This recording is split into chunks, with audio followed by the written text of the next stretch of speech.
మగాళ్ళ న్యూడ్ వీడియోలతో యువతి బ్లాక్మెయిల్. విశాఖలో వెలుగు చూసిన మాయలేడి భాగవతం. న్యూడ్ వీడియోలు తీసి బ్లాక్మెయిల్ చేస్తున్న జాయ్ అనే యువతి. సమాజంలో పలుకుబడి ఉన్నవారు ధనవంతులే లక్ష్యంగా టార్గెట్ హనీ ట్రాప్ చేస్తోంది.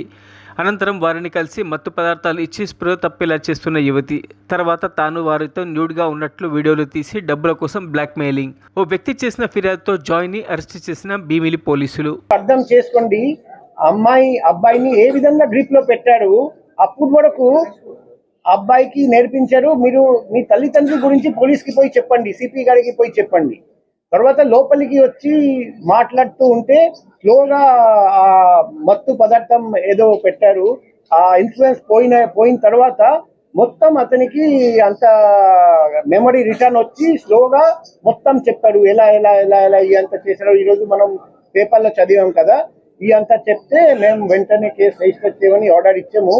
తర్వాత ఈ విషయం తెలుసుకొని ఇంకొకరు విక్టిమ్ ముందుకు వచ్చారండి కంచర్పాలెంలో. అతన్ని కూడా అదే మాదిరిగా చాలా రోజులు ఇలాగే మత్తు పదార్థాలు ఇచ్చేసి మొత్తం డబ్బు లాక్కొని ఫ్యామిలీ నుండి దూరం చేసి ఇలాగే చేశారు.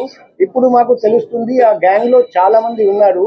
వాళ్ళు ఇలాగే డబ్బు గల వ్యక్తులు ఎవరెవరు మేల్ మెంబర్స్ ని గుర్తిస్తారు, చేసి ఈ అమ్మాయిని వాళ్ళ దగ్గరికి పంపిస్తారు. అమ్మాయి ఫస్ట్ ఏదో ఇన్స్టాగ్రామ్ ఫేస్బుక్ ద్వారా పరిచయం అవుతుంది, లేకపోతే డైరెక్ట్ గా షాప్ దగ్గరికి వచ్చి మేము డిజిటల్ మార్కెటింగ్ చేస్తాం, మీ ప్రొడక్ట్ బాగా మార్కెటింగ్ చేస్తామని ఆ ముసుగులో ముందుకు వస్తారండి. వచ్చి తర్వాత స్లోగా ప్రేమించడం, ఆ నటించడం స్టార్ట్ చేసి తర్వాత ఇంటికి తీసుకెళ్తారు. తర్వాత ఫ్యామిలీ నుండి దూరం చేసి రెగ్యులర్ గా మత్తు పదార్థాలు ఇచ్చేసి ఫిజికల్ రిలేషన్షిప్ పెడతారు. తర్వాత పూర్తిగా అమ్మాయి హోల్డ్ కి వచ్చేస్తారు అబ్బాయి. ఇలా చాలా కేసులు జరిగాయని మాకు తెలిసింది. మేము ఒకటి విక్టిమ్స్ కూడా 1 by 1 బయటికి వస్తారని కొందరు భయపడుతున్నారు, మా మర్యాద పోతుందని అంత జరిగిందని. కానీ ఇద్దరు నిర్భయంగా ముందుకు వచ్చారని ఈ లేడీని మనం పట్టుకోగలిగాము.